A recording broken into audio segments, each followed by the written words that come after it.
Muhammadu khairul wara man jana mumbashira shauki lil khairul bashari al-yasimi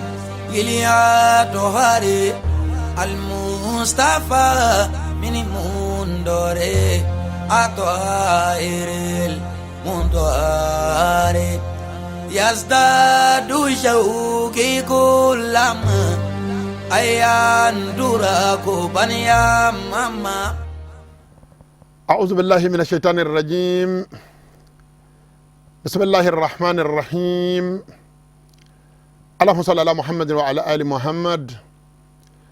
كما صليت على إبراهيم وعلى آل إبراهيم وبارك على محمد وعلى آل محمد كما باركت على إبراهيم وعلى آل إبراهيم في العالمين إنك حميد مجيد. وبعد السلام عليكم ورحمة الله تعالى وبركاته. السلام عليكم ورحمة الله وبركاته. أم تغينا الله سبحانه وتعالى فيك الشيطان تورما دينا ولا السلام من من الفلافة أما زيزال نسيتك مساب بركاي كanga jonya jira Allah subhanahu wa ta'ala la ka Allah subhanahu wa ta'ala ka se anaka korta jira la ka nyina fe aka faranga ne mbara ina jango keta ani fota o ka be Allah subhanahu wa ta'ala ka ya maruma. Assalamu alaikum mandew alakara sallallahu alaihi wasallam ko bismillahir rahmanir rahim de ye o sababu nyuma ye alim hunna mandew ni atu nga hagli toala anga baraw daminena madama azayf la joma yorola yoromi ni Allah subhanahu wa ta'ala to ko be seka foye nambe baraw bara damine anga zinzi ala ni setki masa to ko barkay sababu hanama de jonde Allah subhanahu wa ta'ala yandani la fuye ayo fanga dakene o be Allah subhanahu wa ta'ala de bolo on la fuledo ngana Allah subhanahu wa ta'ala ka demenyini anga baraw la ala be faranga wala Allah subhanahu wa ta'ala kira alakra bafe ay alaka na kira alakra bana mandum ayu sonne ngelo sanumayna namoro la misal ka alakra baka sallallahu alaihi wasallam anga sababu nyuma anga anangara moko Allah subhanahu wa ta'ala ka dave ngundige min ladun adama ila nafkhi fi suri kamin adam alayhi salam tilela kata sedu ko le deve melekelima davon demena ne nduma ko le zaveya alaka kira ya belajele kundigi alaka baka sana belajele ni de rabbil bil bay ala ya di alaka ba sallallahu alaihi wasallam amba ndishi goshinaye basaba alay on kirengere kanga mandenyi amba ni yorosor aka samandiyala madama nanya kanu wa ndugurala kabalo ka fatu oka am setki masa barkada alakar basal sama kan mbunye baden anakan korta bayna. Assalamu alaykum ko alakar bay yoro am du ko alaka kreje nyon zana mawni alakar ba nyamunu kano sabran fil harbi wa saballe kundo kala keneka sodokan fil liqa'i o nyeshine do juguma o taboli shido nen ngana non alakar ba benatlela fo saya kilingile na takata kaburu la kasor o farkulo nyekane do ni gawalino anem bamuru noye li ila kalimatillahi azza wajal Allah subhanahu wa ta'ala ka pama kortali kama assalamu nay du ko ka alakra bay yoro na nyina no lu ko amadafa ami du ko ka alaka kiray ka sey ka du ko ka jinyon zan mawni wi alaka kira deme o sego dama jira berejele na nun ni anu kan na foloye usraba Allah subhanahu wa ta'ala ka ngambe ala deli kishin nema chama be ala fe ala ko ke aywa ala kra baka jinyon zan monga na moro lam sey ka dugo ka ala kra bona san mawni moma ka ala kanu ye tieye assalamu ka ala kra kanu ye tieye jaku yable ala na kra kanu ba wajibi ka ala kra ba somo fe nakibe mafe ngita aywa abok aywa abona fe ika kanu ma tiye tigiya ne wala da sanumanye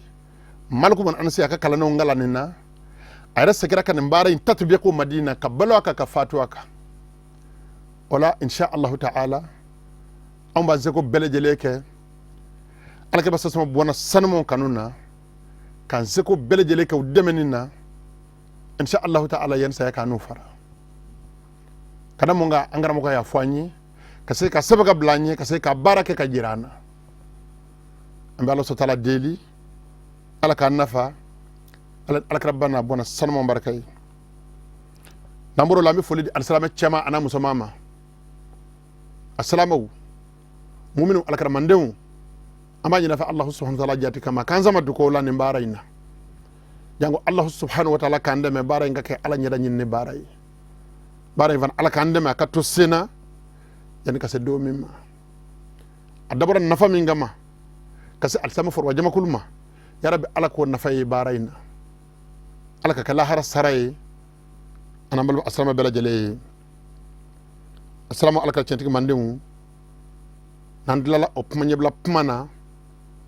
ayuha al-ikhwa bal al-islamu attaqullaha fima amar ma yina fa to nga janga sira Allah subhanahu wa ta'ala nyaka ya mar yakola ala ko nga minge ay to nga zeko ka kelila wonta hu amma anhu na hawa zajar Allah subhanahu wa ta'ala ko nga min dabla ay to nga zeko ka dabla lillah jelatike aketu nyuma be sorone ni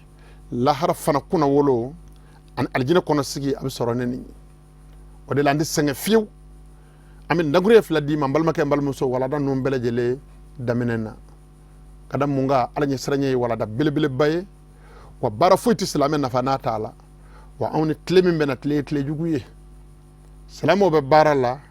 nga pmado unyine me Allah subhanahu wa ta'ala ko ni ko kirate ala kan gishi Allah subhanahu wa ta'ala mana sebu ka barala kini ka bara tonyona ibi fui sarako o bara kele la kiyama ya rabbi Allah subhanahu wa ta'ala kandeme ala kan vamu choko nyuma di anambalu asama bela jelema ala israye joro bunyefe Allah subhanahu wa ta'ala yakofo qur'anan nasula yoro chamana yaqulu al-haqq jalla sha'nuhu sitiki masap mana Allah subhanahu wa ta'ala ka koka bo ala ka sekorta me fi kitabihi al-aziz apmanani aka qur'an bele bala Allah subhanahu wa ta'ala ko qur'anan nasula ya ayyuhalladhina amanu al-karaba afi mande nyoko Allah subhanahu wa ta'ala kando ko meka pma mu'minu fe na Allah subhanahu wa ta'ala dana ya jomve na Allah subhanahu wa ta'ala ka jomunu na wulle maniyana ittaqullaha haqqa tuqatihi aya jijas ka sirana Allah subhanahu wa ta'ala nye ne ala nyi siranye hake yere la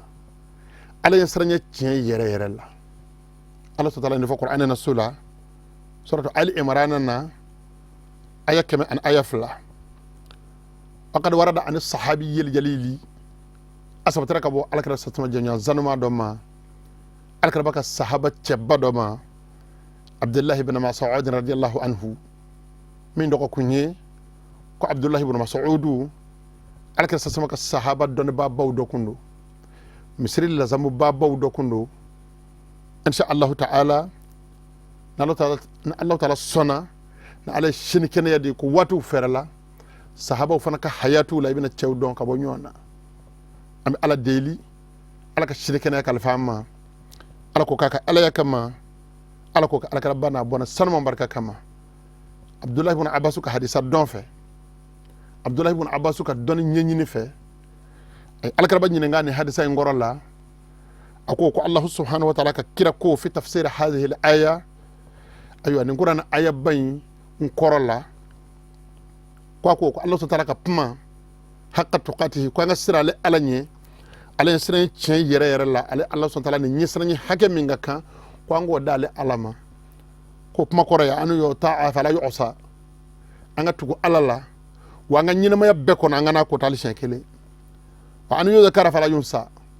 wa hakil ka to alala ngana nyina ko an jiwati be ko na halisa nga kurni wa an yuskara fala yukfara anga ala barkada wa ngana fitri waliya alama assalamu alaka ba centi kele kan ngora ivo sahaba wiye nu ya famu istadda ala alqawmi agelera alaka sama ka sahaba du sukunka apma in hamaku kullan fil ibadati u belajele jera ku firi ala batoka ku ka wati dakeni di alama fu ka nyena mayala fu yetugo cejugu yara do sefununa do nyedaw cejugu yara do pasara foka teme hakeka Allah subhanahu wa ta'ala hinana ula okuma Allah subhanahu wa ta'ala ayaflana jingi takhfifan anhum hinana ula ka aywa doni jingi kabo ukanka ambe Allah subhanahu wa ta'ala barkada ola mamina Allah subhanahu wa ta'ala ye ukalla halaye na hinana ula ay Qur'an aya flana min jingi sitik masakola ko fattaqullaha mastata'tum mohodu ne ya don imande nunu ka sahaba nunu nye tientikuye nina alay do min daw kuna hal nu tisa ko robu la yala o manera Allah subhanahu wa ta'ala jenanaye kan nogoya ke uye ka dobo do na fuye ko ne ko fattaqullaha ay sira alanye mastata'tum asago damajira Allah فنسخت الآية الأولى بهذه الثانية آية فلانة عندك ركع آية فلو توشي قاله ابن جبير يوسبتي أم الله تعالى ديلي ألم يدوني فيها سيسا أي فيما من داما على كو يرن غياما السلام فيما من درا أمو يونغ منغوا نجرما كندورا مولا ngumbe ke chogodi doni fiera ala ko kwati fenyi ngere nyina ve kwambi se ala isra hage mina kwangu ke kwanga hagil to ala ka yamarula na kwanga na minga kwanga hagil to la kwanga zego kola min indal bulugha ila al mamati kamina mbalu ke do kata sa azadoma assalamu kajiri la ka fa ala yasranye wala da bilbil bay al ayatu fi al amr bit taqwa kathiratu al ma'luma quran ayo munu ala ka jon ya maruya na allah subhanahu wa ta'ala nisranye aka tian foka foka tian wa ushidone do qur'ane kono la takadu tadkhulu tahta hasari sigero kelen zekana na yaka fara nyonga na insha Allah ta'ala sata'tika mufassala ayan no minima afraba shele doni aywa anga wala dan nunda minena وتقول كليدو كنا أي شامانا على إنسان يقول تقومنا كذلك الأحاديث الصحيحة على كلا سمك حدث كنا شامانا على إنسان يقول الله وتقول كليلا من حق قوله صلى الله عليه وسلم أدوي على كلا بتجريك بماي على كلا بفاني حدث كنا نسولا فإن الدنيا حلوة خضراء نمهون من دون بماي أي جندو أير الله أي حقلي تو أير الله أكو جين ko jin ka timi foka faka timi khadira ko jin bagayale do kore jin ye ko cekan foka fa cekan ko wa inna allaha masakhalafakum fiha ko allah subhanahu wa ta'ala aw ke ko fale jina jama kulu temene unyi dum hol mande ngosawye adam alayhi salamu adela kira kam sabantam sabata menaya ma baake men ba mu nan temene na ya dum hodde la kare ne ka jama kulu ne de ne nga mode ma labai aya hagli to ayere la allah subhanahu wa ta'ala awke ko fale labaye jama ko temenu ni ayanzur kayfa ta'malun ala mako bala ka laje ka teste ka fle cew abina munga jien kono muso abina munga jien kono fattaqu dunya dum hono mando mbip maye ay sira jieni aya hagli to ayere la jiemay jebi ma malasa jebi manvi makosa wattaqu nisaa num hono mando ay sira musowñe aya hagilto ayere Allah mono mba kuna furula aya jando lula o dommandi o dabali kabo mono datay aya hagilto ayere law luka kula yolu ye ko lutuy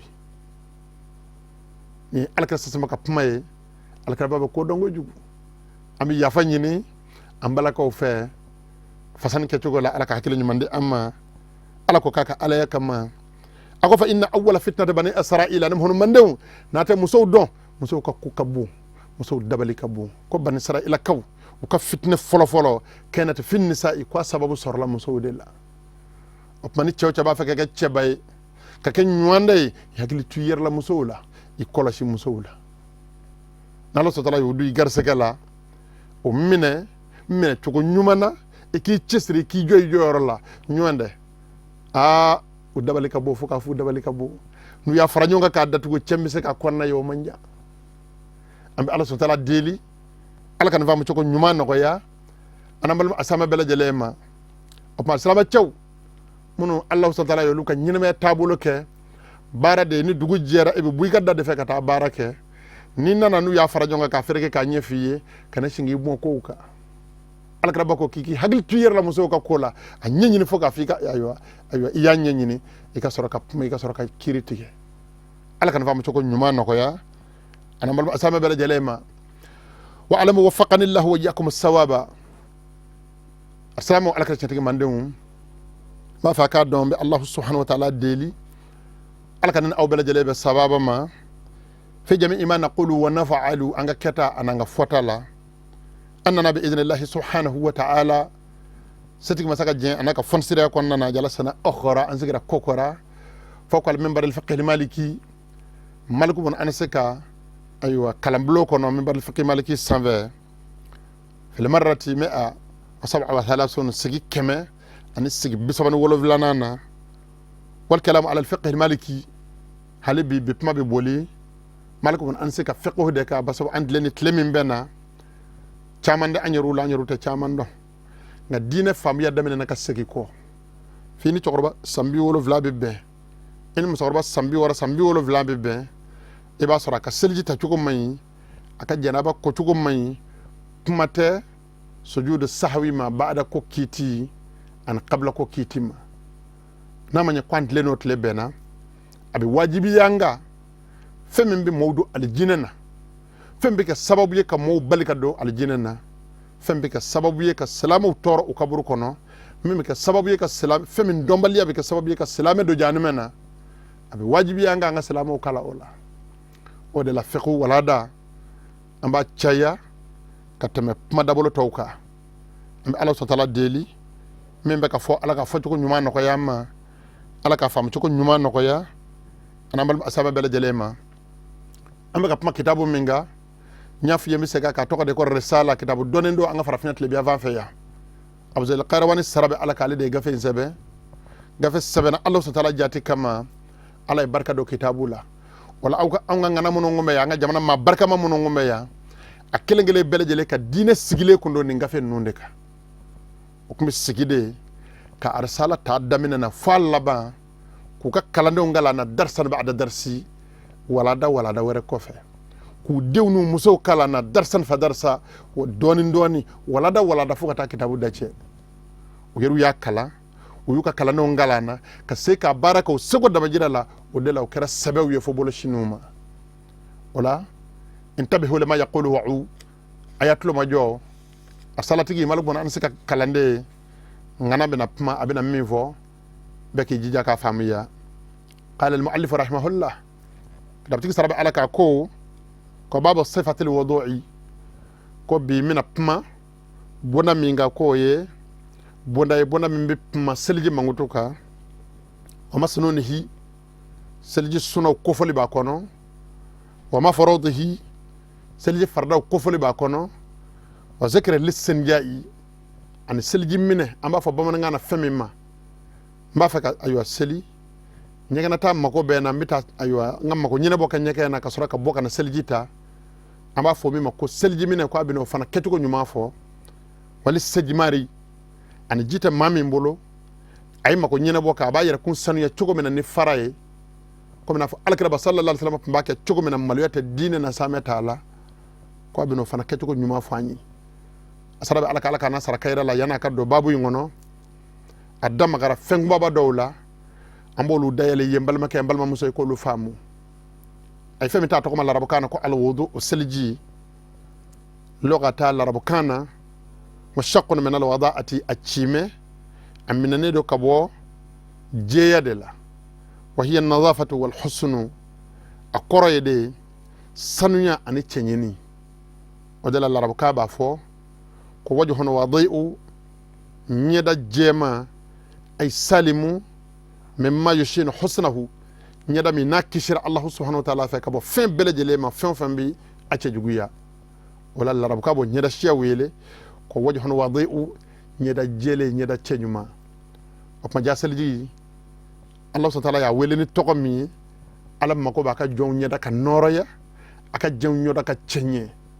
ay selji tanen ngani ya sanumaye insha Allah ta'ala bika sababu ka norobla inyada la na Allah ta'ala sanama mimi nyeda chenye ni mobi malo nyeda ima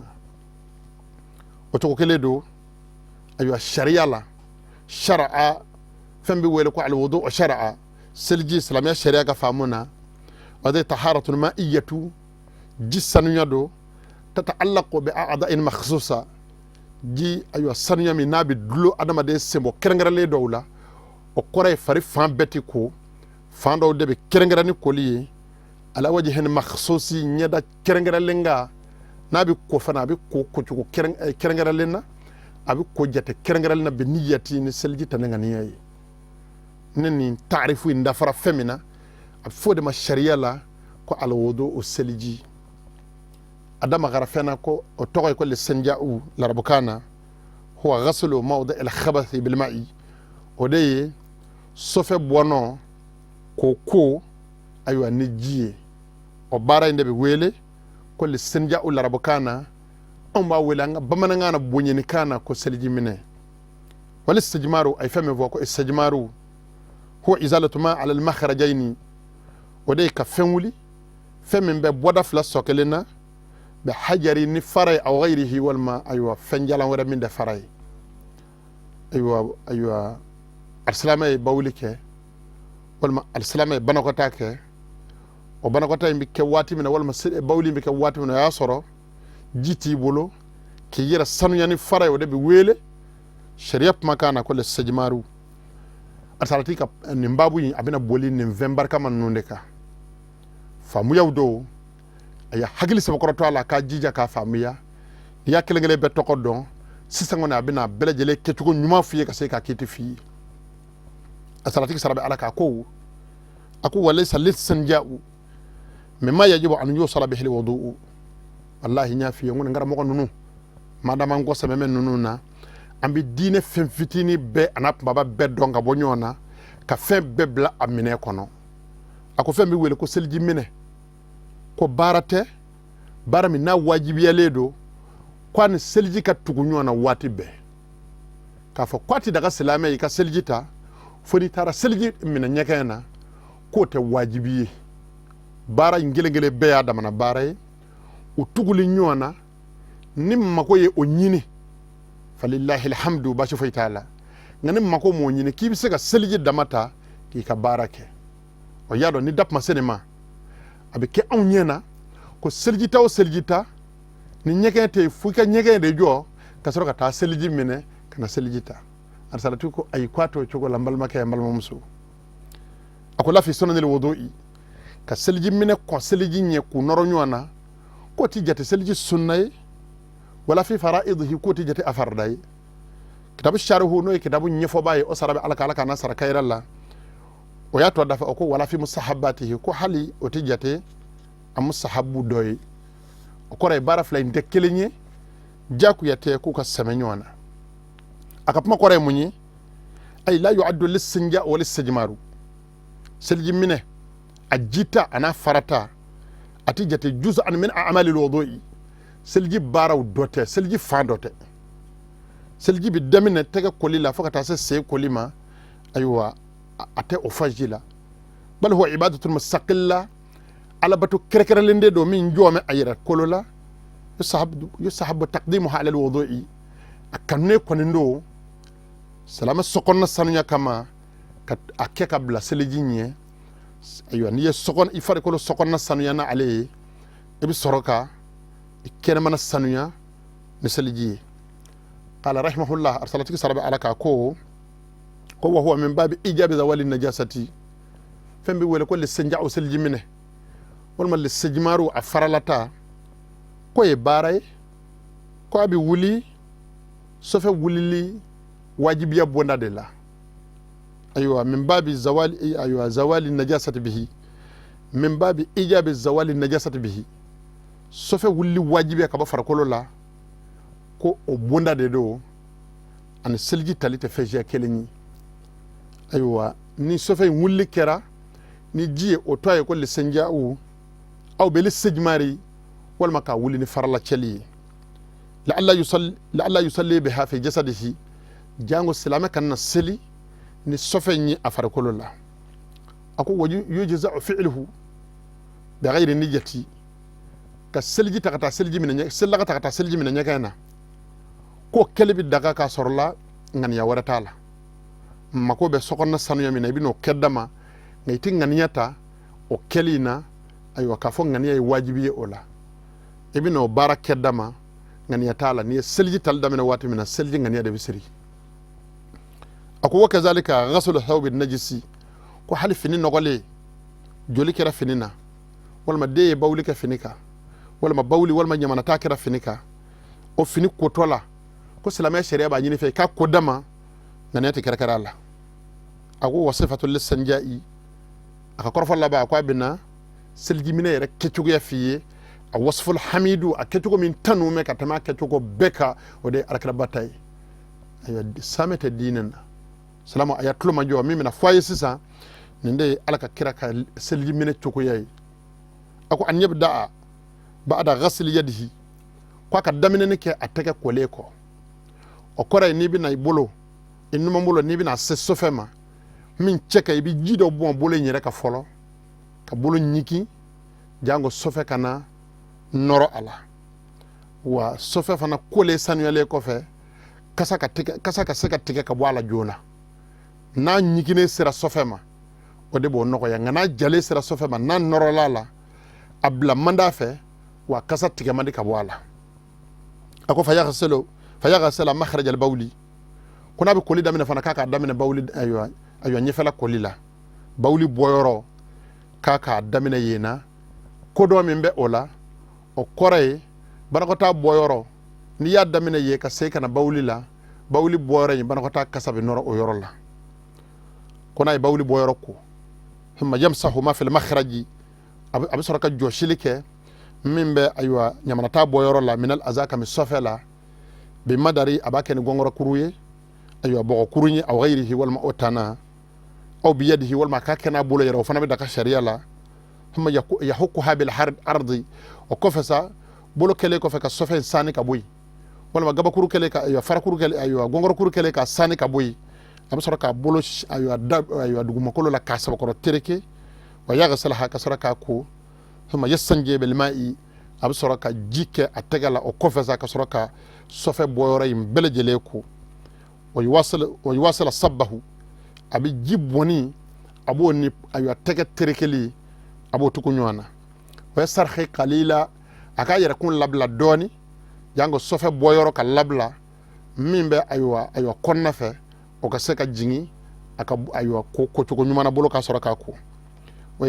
yijidu araka zalika abo terekeli sabeya o kore sofe boyoro nyefela ni ko fela ba sabo ko tereke biyadihi na boloye hatta yatanadhafa fakata sanunya walaysa alayha ghaslu ma batan min al makhrajaini ko boda flavor nyafala fara ko falaka mi manake korna fe ko kolite wajibiye al salamaka korfa la baye minyi e ketuga mi fiye sisa ni de chekayin katama bela jeleka op mamba fo salamawi to wabu ye papier mi mbo o civilisende katama alakra ka kewaleka alaka kira ketugo minge wode kadi Allah subhanahu wa ta'ala katama ketugo belejeleka ni jingina lo toliwla aéroport u nyekawna banque u nyekawna ibe papier blale soroye bashitala ikabla gabakuru nona iga seki kokora iye bunana ma dede idara bogola wa ibe seki kata bogola iga seki kokora ki tege ke ki yera kun sanyo ko mi alakra baya ke tugo mina fuy kana yera bunya shikana ngadi nyere shikani balola nyela kani balola ay bolo dale mi voddu makolo la ko ka tereke o kunye fola ni safina bi bolo safina bi wasake bi kat aywa kabo ma korfa labay mi docteur yemi varaka alakra sallallahu alaihi wasallam ka kodon ni ye fefe me anga jamana laba docteur fe ou alakra ka kodon ko fe bolo tereke le du makolo la ba microbe tike kabo ala opma bi ni aywa mako nyene bo ke nyeken kono ni tilala ni safina bi bolo ka se ka safina ki tegala ki tege ko ka sanunya o kunye ka kasa tike ka se ka microbe tike no fana siraka ke fala ba'sa am ya fanyin al-salamu fa wati anta amboluma asalatiki sarabi Allah subhanahu wa ta'ala kan bi makunguru ya barakallahu li wa lakum fi al-Qur'an al-azim wa fi hadith nabiyhi al-karim innahu huwa as-sami'u al-alim ربنا أتنا في الدنيا حسنة وفي الآخرة حسنة وقنا عذاب النار سبحان ربك رب العزة عما يصفون والسلام على المرسلين والحمد لله رب العالمين محمد خير الورى من جاءنا مباشرا شوقي للخير لبشر الياسمي إلياتوهاري المصطفى من مندوري أطائر المندوري يزداد شوقي كلما أيان دراكو بنيا ماما